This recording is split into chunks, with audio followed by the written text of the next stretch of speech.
டேஸ்டியான ஒரு பாய் வீட்டு பிரியாணி எப்படி செய்யலாம்னு பார்க்கலாமா? பாய் வீட்டுக்கே நீங்கள் போக வேண்டாம். இந்த மாதிரி செய்தீங்கன்னா ரொம்ப டேஸ்டியாக இருக்கும். சுவை மாறாம அப்படியே கிடைக்கும். நீங்க நம்ம சேனல் புதுசா பார்க்குறீங்கன்னா, சப்ஸ்கிரைப் பண்ணி வச்சுக்கோங்க. இது செய்றதுக்கு ஒரு கடாய் எடுத்து வச்சுட்டு 2 குழிக்கரண்டி அளவுக்கு எண்ணெய் ஊத்திக்கோங்க. 1 குழிக்கரண்டி நெய் ஊத்திக்கோங்க. ஊத்திட்டு பட்டை, கிராம்பு, ஏலக்காய், ஸ்டார் எல்லா ஸ்பைசஸும் போட்டுக்கோங்க.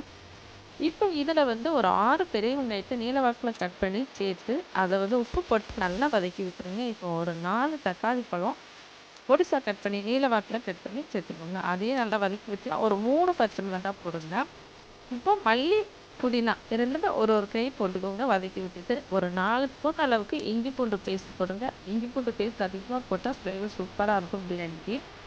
கொஞ்சம் மசாலா நம்ம அரைச்சிக்கலாம். புதினா ஒரு கை, மல்லி ஒரு கை, ஒரு பச்சை மிளகாய், ஒரு பெரிய வெங்காயம் போட்டு மிக்ஸி ஜாரில் அரைச்சி எடுத்துகிட்டு வந்துருங்க. இப்போ இதில் 1 ஸ்பூன் அளவுக்கு சிக்கனில் போட்டு மிக்ஸ் பண்ணிடலாம். தனி மிளகாய் தூள் 1 ஸ்பூன், உப்பு போட்டு இஞ்சி பூண்டு பேஸ்ட் போட்டு சிக்கனை தனியாக மிக்ஸ் பண்ணி உப்பு காரம் பிடிக்கிறதுக்கு வச்சுருங்க.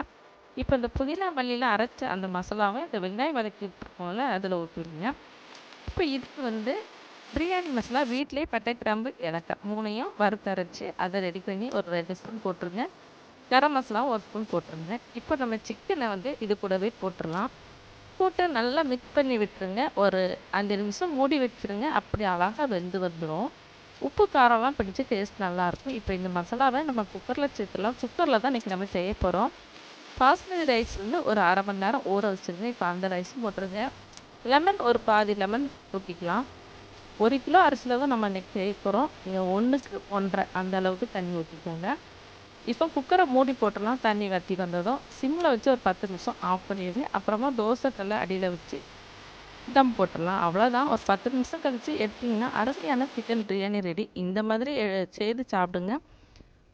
சூப்பராக இருக்கும். பாய் வீட்டு பிரியாணி டேஸ்ட்லேயே இருக்கும்.